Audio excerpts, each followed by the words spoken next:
25 जून 1975 वो तारीख जब आधी रात को देश में आपातकाल की घोषणा की गई। लोकतंत्र के इतिहास में इस दिन को काला दिन माना जाता है।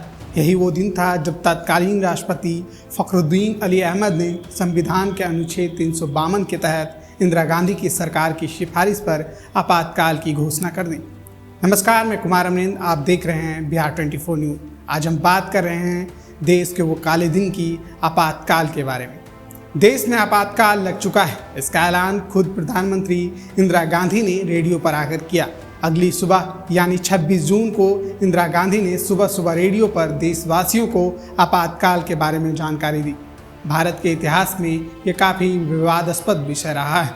आपातकाल लागू करने के पीछे कई वजहें बताई जाती हैं। इसमें से मुख्य कारण था राजनीतिक अस्थिरता।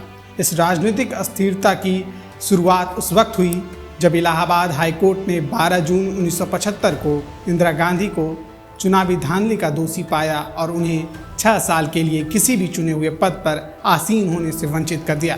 इस फैसले के बाद देश भर में विरोध प्रदर्शन और राजनीतिक तनाव बढ़ गया। इंदिरा गांधी और उनकी सरकार ने दावा किया कि देश में गहरी अशांति और आंतरिक अस्थिरता है, जिसके चलते राष्ट्रीय सुरक्षा को खतरा है। इसी के कारण से उन्होंने आपातकाल की घोषणा की, जिससे वे बिना किसी विधायी और न्यायिक हस्तक्षेप से सरकार चला सके। आपातकाल का वो काला दौर था जब सरकार ने तमाम विपक्षी नेताओं को गिरफ्तार किया, प्रेस पर सेंसरशिप लगाई और नागरिक स्वतंत्रताओं के लिए सीमित किया। आरएसएस समेत 24 संगठनों पर बैन लगा दिया। इससे अलावा इंदिरा गांधी की सरकार ने देश में व्यापक सामाजिक आर्थिक सुधारों की शुरुआत की, जिसने जबरन नसबंदी और स्लम क्लियरेंस जैसे कठोर उपाय शामिल थे।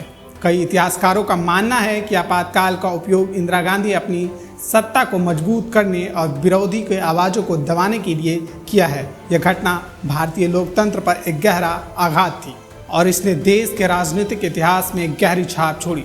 देश में आपातकाल के खिलाफ विपक्ष एकजुट होना शुरू हो गया।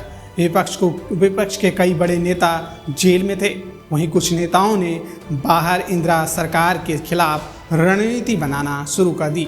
विपक्ष के नेताओं ने राष्ट्रपति भवन पर धरना दिया था और देशव्यापी सभाएं और प्रदर्शन किए थे। इंदिरा गांधी ने आपातकाल हटाने के बाद 1977 में चुनाव कराए थे ताकि वो लोकतंत्र समर्थक दिख सके, लेकिन इंदिरा गांधी की सारी कोशिशें नाकाम रह गई। 1977 में नवगठित जनता पार्टी ने 1:1 के फॉर्मूले के तहत एकजुट होकर कांग्रेस को परास्त किया था, जिससे इंदिरा गांधी हाशिए पर चली गई थी। रायबरेली से खुद इंदिरा गांधी चुनाव हार गई। मोरारजी देसाई देश के पीएम बने। आज़ादी के 30 साल बाद ये पहली गैर कांग्रेसी सरकार थी। ऐसे ही तमाम स्टोरी और खबरें देखने के लिए देखते रहिए बिहार 24 न्यूज। आप देख रहे हैं बिहार 24 न्यूज।